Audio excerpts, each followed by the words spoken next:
Hello, my name is Lorraine of D32 Business Network, and I'm having some deep dive conversations with Deb Visagie of Perthgrow Finance. How are you, Deb? Lorraine, going well in yourself? Yeah, I'm really well, thank you. What I always, I've done a few conversations and interviews with you, and then I talk about it and I get excited, and then I go away and I'm like, talk to you again about it, and we'll probably talk to you about that when we get to the mindset, right? Because every time you talk about it, you're and when I say it, what I mean is investing, property investing, and creating financial wealth. Yeah. So just explain to people what you do. Just explain what is Perthgrow Finance, and then I'm going to talk about, what to look out for. What are common mistakes people make when they even think of borrowing or the word finance or wealth creation? But just give us a snapshot of what is Perthgrow Finance, Dave. So in a nutshell is 90% of people that invest in real estate end up finding themselves stuck with only one or two investment properties. Okay. And there's a small group of people that actually build portfolios and wealth. So Perthgrow Finance is, for me, the journey that we go through with clients of educating, coaching them, what's the secrets of building wealth.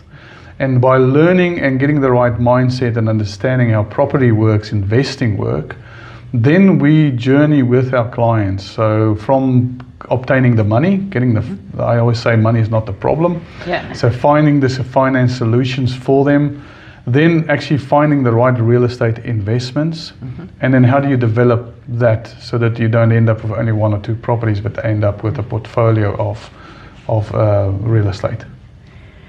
So the first question that pops into my mind there is, what's wrong with one or two properties? So tell us, how is that a trap? What does that mean? Look, I know we're living under the probably 8% wealthiest people in the world in being in Australia. The fact that you've got a job, the fact that you've got a house. But growing up as a lower middle class family, I saw the mistakes that my parents made, thinking that they bought a house, then they bought a little place close to the ocean.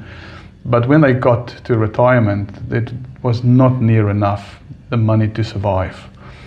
And if we look at the economy and where everything's going, even downsizing isn't a solution as much, because if you look at where property prices are sitting. So the previous idea, I think what we grew up with, if you've got $1 million when you retire, you'll be fine, is no longer the case. Yeah. You'll need to have multi-millions of dollars to actually live the life, the dream life you want to live, and not just suffer and survive. So the key for me is, how do we get there? How do we get as average human beings to live the dream life, to do that extraordinary things that we'd love to do? Those extraordinary things we love to do. And when you said, we all have dreams of what we want to do, and so I'll back step a wee bit. We've all got dreams of what we want to do, and I think the last time I worked with someone on this, it looked as if it was maybe $20 million that I would need to have to live the life that I wanted to live. Because we live so much longer, right? And we're so much more able, and we're 70s and we're 80s, than ever before. But what is that? What do you mean when you say the one or two properties trap? What does that mean? Because that has implications on a daily, monthly, yearly. Can you dig into that a wee bit for me? Well, if you speak to financial planners, the government says that for you to retire at the age of 67, you would need to have your own property paid off, okay, and you need to have $690,000 in super. Wow. Okay. Then if they break it down, it's $1,300 a week to basically pay for living expenses, $240 for food, $93 to eat out, and $35 a week for overseas holidays. Wow. I don't know where we're going for $35 a week. Exactly. So if you just look at those numbers, you're like, well, that's not comfortable. That's beyond the bread line. Yeah.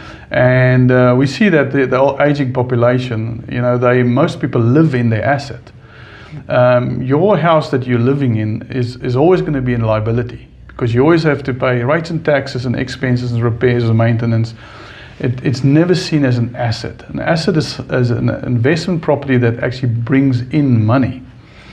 Now, you will not be able to survive just on the government pension. Yeah. And that's when I say, okay, well, when we talk about, one day when I retire, what do you want to do? Financial freedom, where do you want to go? Yeah. Most people say, I want to travel, or I want to be able to entertain the kids and do things. They've got hobbies. They want to go, skiing. They want to go cruising. But the reality is you just won't have the money to do that. So my parents, I saw firsthand. First mistake they made when they moved to the coast is from wrong advice. They sold their property in the city. And when they got to the retirement age in the 70s, because Dad had to work till in his 70s, they were living in the asset. And the only way for them to survive was they had to sell that house, come and live with us, and then within a few years the money was gone. So when we now say, if you want to live the dream life, then we're going to say, okay, realistically, if you in today's numbers want to travel and enjoy life, how much money would you need a year to live off? And then when we go and look at your investments, your assets that's actually generating income, to say, okay, how many houses would you need? How many assets would you need to generate that kind of income to live that life? Okay.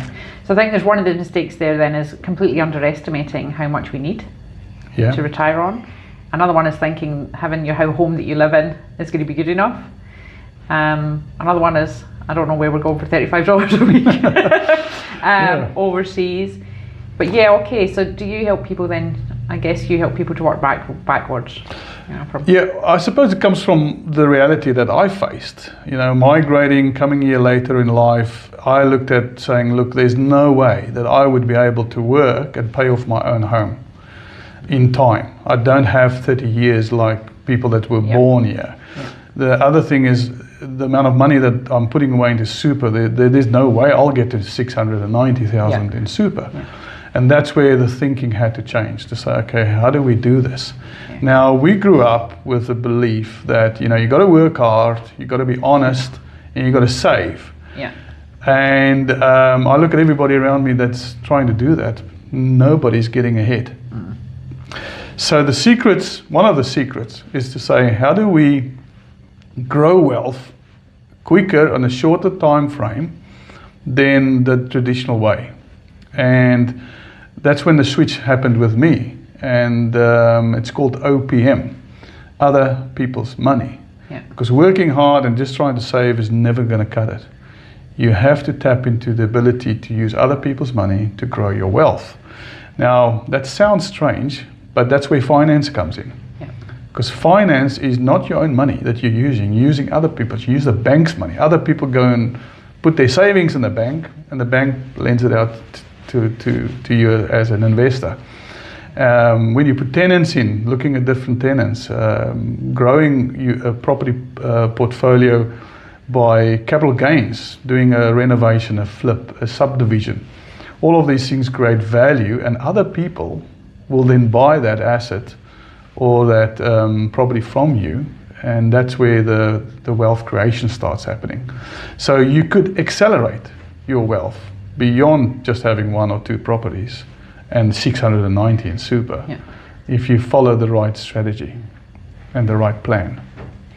And I think a couple of things I've learned from you there. One is the catalyst.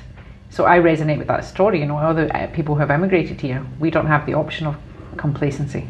Or it will be all right, or so that gives you the kick up the backside, right? You're like, how do I do this 10 times faster than anyone else, which is really, really great.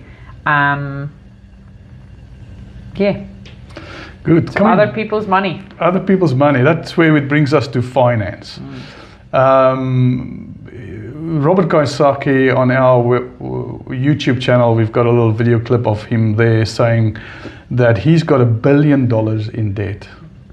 And when I speak to most people, they say, oh, debt, you know, we want debt. Everybody's scared and the fear factor surrounding debt. But the reality is you have to use debt to grow your wealth. And that is using other people's money. And that's where finance comes in. So when we look at financing a business, financing a real estate, any form of finance is saying it's money that you don't have that you need to access to accomplish and achieve the dreams and the goals that you have. Now, when it comes to banks and non-bank lenders and private funders and money partners, the solutions are endless. There's more money out in the world than we can ever imagine. But most people think, oh, you know, there's a scarcity in the mentality is, you know, how do I do this? How do I pay this back? But having an understanding of how finance works, what's the loopholes in finance, what's the things you need to be careful of, what's the things that you need to know and need to do, makes all the difference in operating on that level. So Deb, we've gone through a bit of mistakes there for people. We've also just introduced the concept of other people's money and how we do that. We've spoken about you know, debt a little bit.